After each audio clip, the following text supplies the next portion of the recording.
Welcome back to Women Writers in Chinese History.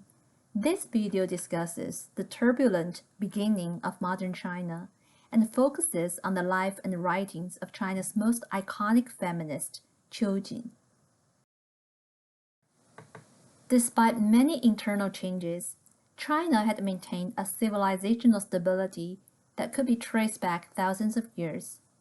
However, around the mid-19th century, this ancient system was confronted with unprecedented crisis and had to change in fundamental ways in response to dominant forces of the modern world. The Chinese system first encountered the forces of modernity through incursions from industrialized Western nations and from Imperial Japan that had modernized its industry and military based on Western models since the Meiji Restoration of 1868. These external pressures triggered a series of radical revolutions in the Chinese system, leading to the turbulent transitions from traditional to modern China. Modern Chinese history is extremely complex, characterized by major political and societal changes almost every decade. A great reference book is Jonathan Spence's In Search of Modern China, which begins with late Ming China in the 16th century and ends in the 1980s. Of course, China keeps changing at a fast pace afterwards.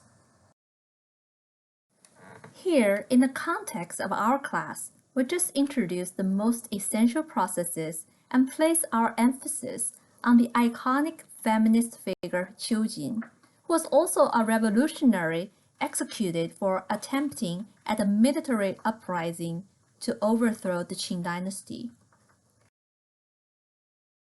To begin with, if you have taken any class on modern Chinese history, you might remember that the watershed event is the First Opium War from 1839 to 1842, fought mostly on Chinese seas between the Qing Navy and the British Navy.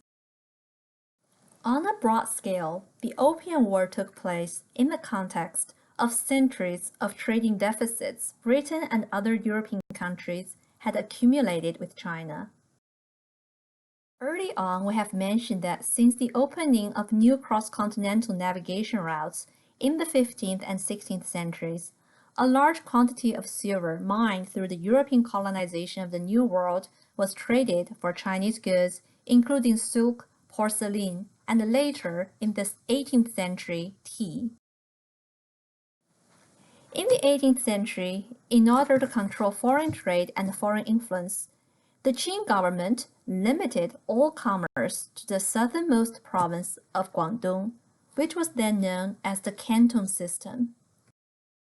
The Canton System and the continuous trading deficit stimulated anti-China sentiments among British merchants and in the British Parliament. Meanwhile, Britain colonized India in the 1750s and began to use the colony for growing and manufacturing opium. Then, the opium trade began to emerge as the most profitable trade of the 19th century, and most of the opium was bought by Chinese consumers, often through smuggling. During the early 19th century, the opium trade quickly overturned the trading deficit between Qing China and Britain. The Qing government, noticing both the outflow of silver and nationwide addiction, decided to ban all trades of opium. In 1839, a strong-willed official of the name Lin Zexu was sent to the south in charge of the ban. He adamantly confiscated all the opium that could be found in the area and destroyed them by washing them down with lime powder by the seaside. British opium traders sent their grievances to the Parliament. After some internal debates, the Parliament decided to announce war against Qing China in retaliation. Britain was the most industrialized nation of the world during this time and had the most developed military technology. After 2 years, the Qing Navy was defeated and the Qing government signed with Britain the Treaty of Nanjing to end the war. The main terms of the treaty include opening up new trading ports, ceding territory, this time the island of Hong Kong, and paying a fine or reparation in silver. The First Opium War was damaging to the Qing dynasty, but was not yet destructive. However, it revealed to the outside world the dynasty's military and political weakness, and opened the doors for further military incursions coming from other industrialized nations that were then aggressively expanding their global power. On this chart, we can see the many treaties signed after the Treaty of Nanjing. The Qing dynasty had lost most of the wars that ended with the signing of these treaties. All of these documents are unequal treaties, similar to the Treaty of Nanjing, as the Qing government was pressed to give up more and more territory and yield to further foreign demands.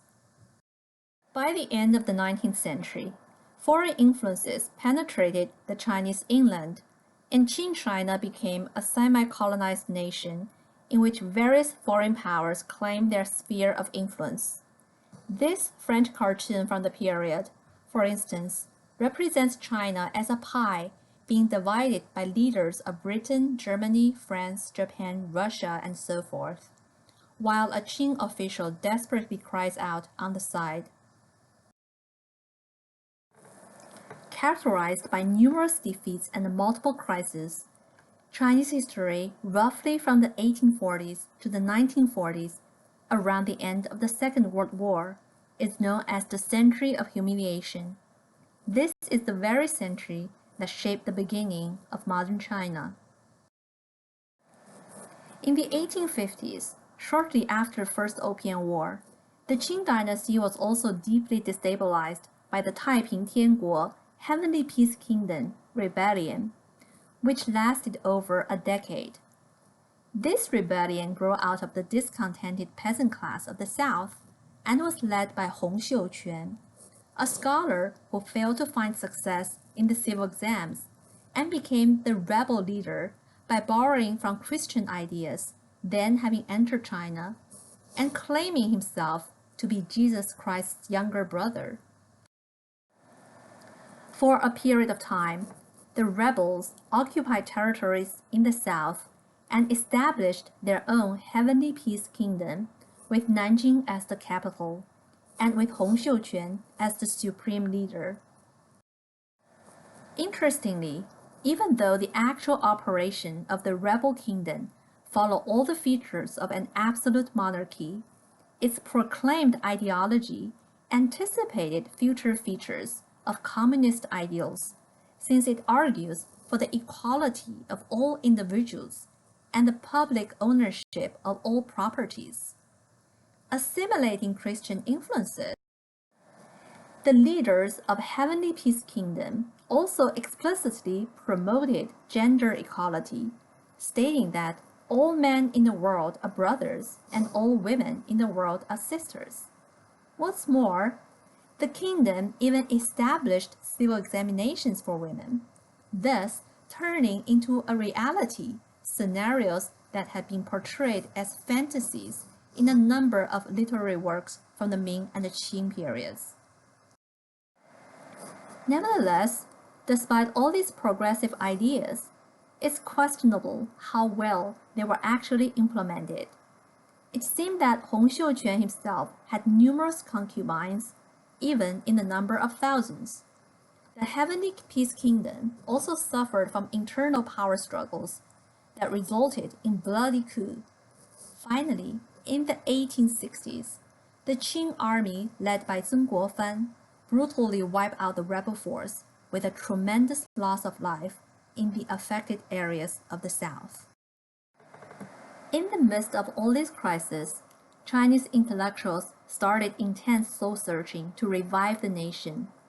These efforts first started within the Qing court itself, led by a scholar named Kang Youwei and his student Liang Qichao. In 1898, Kang Youwei persuaded the young Guangxu Emperor to adopt a series of reform policies with the purpose to modernize the Chinese political system and establish a constitutional monarchy. However, by this point, the actual control of court politics was in the hands of the emperor's foster mother, Empress Dowager Cixi.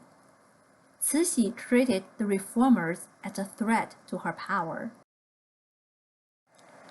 Thus, she started the coup to put the Guangxu emperor in house arrest and executed several leading reformers. Kang Youwei and Liang Qichao both escaped overseas. This reform lasted around 100 days and was hence known as the 100-day reform. Although she cracked down the reformers, Empress Cixi herself soon adopted similar policies, given the escalating crisis. In fact, in 1906, she supported the drafting of a constitution and the plan to transition the system into that of a constitutional monarchy. However, Cixi herself died in 1908 due to illness, and the Qing court's own reforming efforts were likely too little, too late. As national crisis turned from bad to worse at the end of the 19th century, Chinese intellectuals started to ask for a radical revolution rather than moderate reforms. In other words, they decided to follow suit of the French Revolution of 1789 and envision a future republic without any trace of monarchy. In addition to imported knowledge about European examples, this revolutionary agenda was further fueled by a Han Chinese nationalism, by which the revolutionaries took the Manchu government as its target and blamed the Manchu rulers as foreign occupants who were then selling the Chinese national interest to Western intruders. Qiu Jin, China's most iconic feminist, belonged to this generation of revolutionaries. Qiu Jin was born in 1875 in Shaoxing, a city in the Jiangnan region, in a scholar official family. Qiu Jin received a good education and even learned horse riding and fencing. She read widely and began to write poetry at a young age. Her early work was often written in a conventional feminine style. Later, Qiu Jin was married by the arrangement of her family. She had a son and a daughter with her husband, and her daughter grew up to be China's first female aviator. However, the marriage itself was an unhappy one to Qiu Jin, as she felt that her husband was not her intellectual or spiritual match. The following poem she wrote on the earlier female poet Xie Daoyun, who likewise had a husband inferior to her, may be read as a self-allegory. Singing of willow flocks, her words so quick-witted, all that is vulgar swept away by her pure talent. What a pity that Xie Daoyun did not marry Adjutant Bao. 永续慈和敏，轻才扫俗气。可怜谢道韫，不嫁鲍参军。Around 1903, Qiu Jin traveled with her husband to Beijing for his official appointment. There, she got exposure to reformist and revolutionary writings in new publications of the period. She was influenced by the Han Chinese nationalism on the rise as well. In a long poem called Song of the Precious Sword, she expresses this nationalist sentiment in lines as follows. Could I but use heaven and earth as my oven, and yin and yang as my coal, and gathering all the iron of the 6 continents, produce thousands, 10,000s of precious swords to purify this sacred land, and continuing the glorious power and fame of our first ancestor, the Yellow Emperor, cleanse once and for all what, in its 1,000, its 100-year-long history has been its vilest shame. 愿从兹以天地为炉，阴阳为叹息。铁证六州，铸造出千柄万柄宝刀兮。澄清神州，上继我祖皇帝赫赫之威名兮。一洗数千数百年国史之奇修。Lines like these reflect Chujin's masculine personality and her wish to die as a martyr for the nationalist cause. With these aspirations, she began to dress as a man, sometimes in Chinese style and sometimes in Western style men's clothing, and attend public meetings on political topics. She also got to meet Japanese women living in Beijing and wrote the following poem to a female friend from Japan. My ambition is manly, my life is too narrow. To no avail is my mind filled with heroic daring. Let me question high heaven about my bad fate. Although a mere woman, I suffer like the poet Qu Yuan. 质量图雄，生机太窄，襟怀望字多豪侠。你将厄运问天公，峨眉遭际同辞客。In 1904, Chujin managed to fund herself to travel to Tokyo, Japan, as an overseas student, leaving her family behind. In the characterization of one scholar, in Japan, she dressed in men's clothing, carried a short sword, practiced bomb making and marksmanship. Chujin's martial activities was related to the revolutionary discourse of the time on the necessity to assassinate corrupt Qing officials to bring about social change. During this time, a large number of Chinese students traveled to Japan to learn about modernization. The majority of these students were men, but there were some women as well. These female students, such as Chujin, would look at heroines in the Chinese tradition, such as Mulan, as their model. In their interpretation, Mulan has changed from a filial daughter to a patriotic hero. Other than female heroes from the Chinese tradition itself, the new women of China also took inspiration from stories of foreign female revolutionaries. These foreign heroines include the Russian revolutionary Sophia Perovsky, who was executed by hanging in 1881 at the age of 28 for participating in the assassination of Tsar Alexander II. Her story became the subject of an unfinished Chinese novel as early as 1902. Another foreign heroine then being introduced into Chinese writings was the French revolutionary and writer Madame Roland. She had played, together with her husband, a major role in the early years of the French Revolution. Later, she died under the guillotine in 1793. In 1904, her story became the subject of a short plucking rhyme text entitled The Female Hero from France. Stimulated by China's own national crisis and inspired by revolutions around the world, Chujin and other Chinese revolutionaries actively pursued an agenda of radical political and cultural change, the first step of which is to topple the Qing government.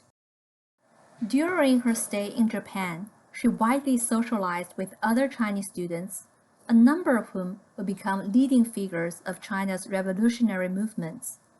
She was also in contact with the leader of the Chinese Revolution, Sun Zhongshan or Sun Yat-sen, who would soon found the Republic of China in 1911.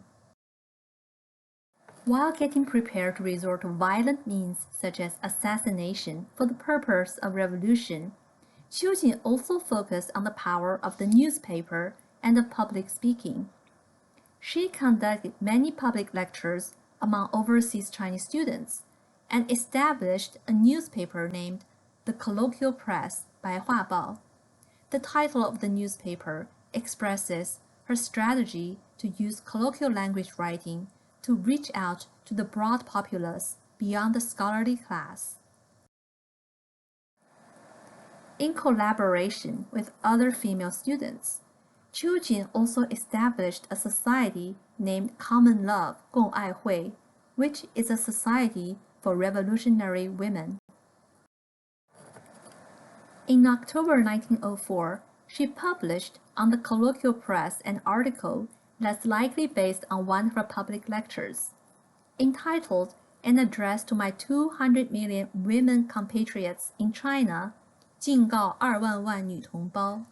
This article was written in a colloquial style, a style that was quite rare during the time, and lays out Qiu Jin's feminist agenda within the larger framework of the revolution. Red Brush contains a full translation of this article.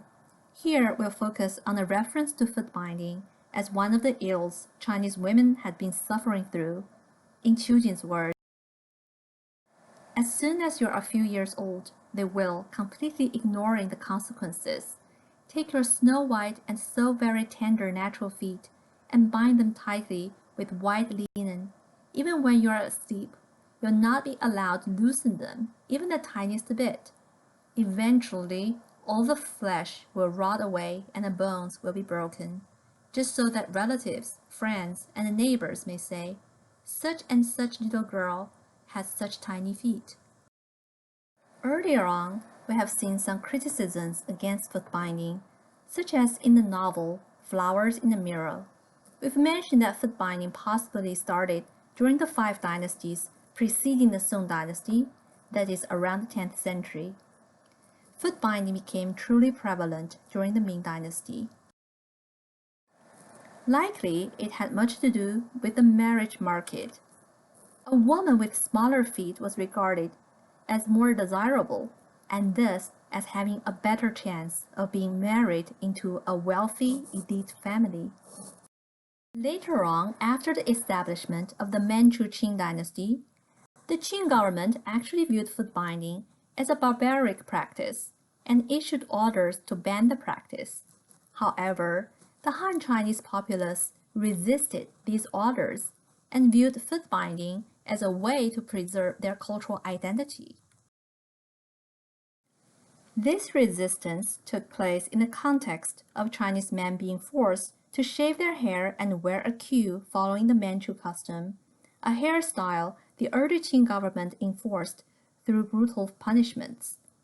Likely, the ban on female foot binding was not pursued as harshly, and the practice subsequently survived and thrived in Qing society, under the idea that our men had surrendered, but our women had not. 男降女不降. Moreover, in a society where women had little opportunity at social upward mobility, foot binding became one of the few means for women to exert a semblance of agency under the hope that it could give them or their daughter a better future by marrying into a good family. Henceforth, the social opinion of the time was that if you love your son, educate him so that he can succeed in civil exams. If you love your daughter, bind her feet, that she can have a good marriage. In this cultural atmosphere, the bound feet became a primary gender marker of a woman. In plays about cross-dressing women, often the heroine eventually reveals her identity by exposing her bound feet. We've seen that plot in the plucking rhyme text, Karmic Bond of Reincarnation.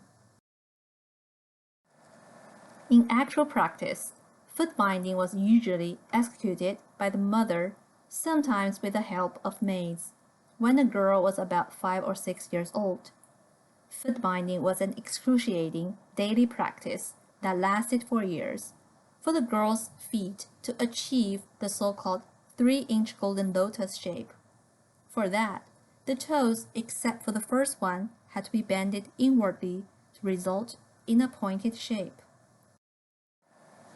It should be noted that the bound feet were never supposed to be shown in their naked form, even in front of the woman's husband. Rather, they were always wrapped in silk or cloth. The making of colorfully embroidered shoes for the bound feet was also a major activity among Ming and Qing women. Speech, Qiu Jin nevertheless unveiled the ugly truths buried within this practice in the name of culture and beauty, and its ultimate meaninglessness. Also, interestingly, Qiu Jin notes that the social roots of foot binding fundamentally had to do with the unequal distribution of social power. Therefore, in order to free themselves from their slave-like status, women must become socially and economically independent and had to prepare themselves for working hard and fighting for these rights. At the end of her speech, Qiu Jin reminds her female readers that the country of China was about to perish, and women could no longer depend on men to save the country or to save themselves. Many other writings of Qiu Jin criticize the practice of foot binding. In one of her poems, for instance, she writes, "Unbinding my feet, I wash away 1,000 years of poison. 放足煎除千载毒." It seems that Qiu Jin's family tried to bind her feet when she was little, but she objected vehemently, and the family eventually agreed to unbind her feet. In Japan, Qiu Jin also started to work on a plucking rhymes text entitled Stones of the Jingwei Bird. In Chinese mythology, the Jingwei bird was the transformation of a princess who had died by drowning. The bird thus vowed to fill the sea by dropping pebbles.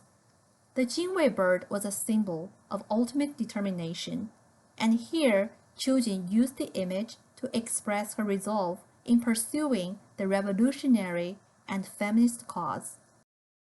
The story should have 20 chapters according to Qiu Jin's plan, but she only completed 5 chapters, and the text was not published during her lifetime. While set in a fantastic mythological context, the story reflects Qiu Jin's own experience of leaving her family to become an overseas student and a revolutionary. Red Brush contains a translation of the first chapter, in which Qiu Jin details the Chinese women's sufferings, including the following ills of foot binding. What a painful thought that these girls, once their feet had been bound, could do nothing but spend the day sitting in their rooms. They were unable to move about, and the things they were able to do before, they could no longer do because they could not use their feet to walk. They were truly like half-dead people. Their faces became jaundiced and their flesh atrophied, while their joints and bones diminished in size. All day they sat like a dried-out tree trunk, and because their blood did not circulate through their veins, they easily contracted consumption. And even if they did not contract consumption, they lacked any strength in their limbs, and all the joints in their body ached. In this plucking rhymes text, Qiu Jin again argues that women must be independent and free themselves from marriage in order to have their own rights and dignity as a person. Less than a year after Qiu Jin's arrival in Tokyo, the Japanese government began to limit Chinese student activities due to the request of the Qing government. Qiu Jin and other revolutionaries thus returned to Shanghai to continue their activities. Qiu Jin often dressed in male clothes on these occasions, and in a manner that's quite reminiscent of Wu Zhao's play Fake Image, she wrote the following poem about her musings on her own male image. This person be, looking so sternly ahead, a previous life of heroism, alas, entrusted to this body. The physical form that I now inhabit is but a phantom, but in a subsequent life I trust that it will be more fitting. To my regret, I met you late. Feelings overwhelm me. As I look up and sigh over our times, my energy is stirred. If at some later date you see my friends of former days, tell them on my behalf that I have swept aside convention. 俨然在望此何人？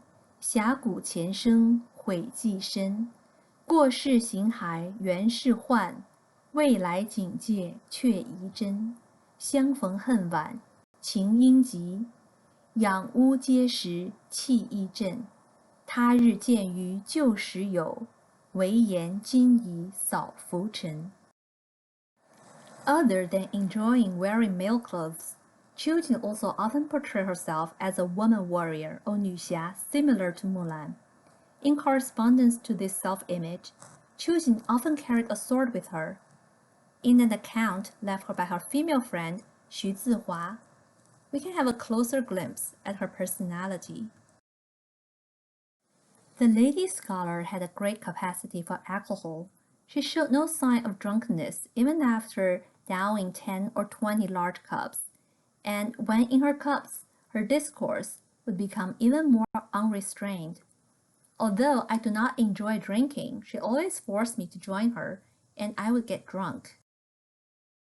One day, after we had been drinking, and I was leaning out of the window with a book in my hands, she grabbed my book and said, "Stop reading, Lady Scholar, and just watch me doing a sword dance." "Great," I replied, and she immediately got out the Japanese sword she had recently acquired, and whirling around, she began to dance. The glint of the sword lit up the entire room, and she herself displayed the force of a hero flushed with wine, drawing his sword and hacking the ground. Then she handed the sword to me and said, "You try it." Back in China, Qiu Jin planned to establish a newspaper called China Woman's Journal 中国女报, yet she couldn't secure the funding for it. One notable work she wrote for the journal is called A Fighting Song for Women's Rights, which is a lyric to a song written with musical notation. The song goes as an anthem for women's movement in China. A Fighting Song for Women's Rights, 缅女权歌. We women love our freedom, so let's raise our glasses to freedom. The equality of men and women is bestowed by nature, so how can we accept discrimination? Let us exert ourselves and free ourselves, and cleanse ourselves once and for all of our shameful past. Joan of Arc will fight on our side as we restore these rivers and mountains with our bare hands. The old traditions are extremely shameful, women treated as if they were no different from cattle. The light of dawn now brings the tide of civilization, but take the lead in independence.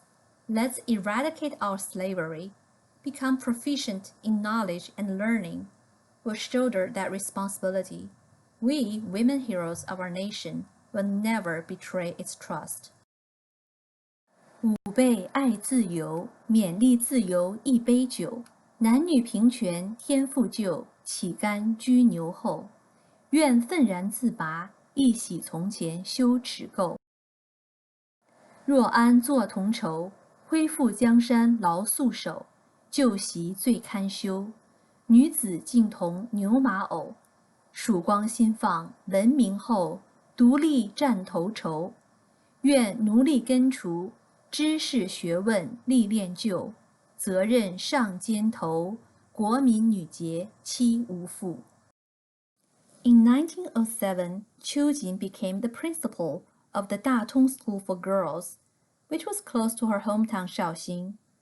The school focused on military-style physical exercise, and likely served as a base for Qiu Jin to plan with other revolutionaries on a military uprising that should take place simultaneously in various areas.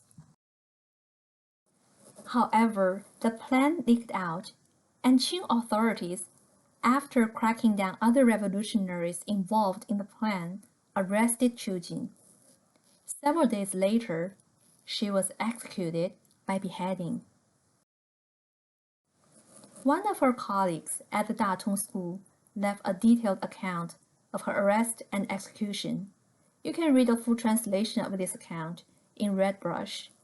Meanwhile, after having died as a martyr of the revolution, Qiu Jin soon became nationally known, and her revolutionary deeds became the subjects of many plays and novels of the period. Up to this day, Qiu Jin has been commemorated as the most iconic figure of Chinese feminism. In the context of our class, we can see how Qiu Jin marks a radical transition from the old to the new. While her ideals of women's rights mostly stem from Western models, she also modeled her own heroism on traditional heroines such as Mulan and other woman warriors. Her writings, from lyrics to plucking rhymes text, also reflect the continuation of a past tradition of women's writing. Not long after Qiu Jin's death, the radical political revolution for which she had sacrificed her life finally succeeded in 1911 and terminated China's imperial system that lasted for over 2,000 years. Meanwhile, Chinese culture and the form of Chinese writing radically changed, with a thorough rejection of Confucianism and of classical writing among new culture intellectuals. Women's writing also took a radical turn in this context, as Chinese women began to write in the modern vernacular and based their writings mostly on foreign literary models. What's more, women's writing continued to be a marginalized part within the dominant discourse of revolution and nation building within modern Chinese history. And unfortunately, due to the radical break between classical and modern literary traditions, the legacy of women's writing from traditional China came to be largely forgotten by women writers of modern China. This situation is somewhat disheartening, but it does reveal the value of what we are learning here as a forgotten legacy that nevertheless possesses a rich and distinctive repertoire which waits to be rediscovered and reinvented. Here, we will conclude the main contents of our class. However, as more food for thought, I will provide a short video next week with a quick overview of other feminists and women writers across the 20th century, hoping to invite you to explore some of their works further on a future occasion, and to put into perspective Chinese women's writings between the past and the present.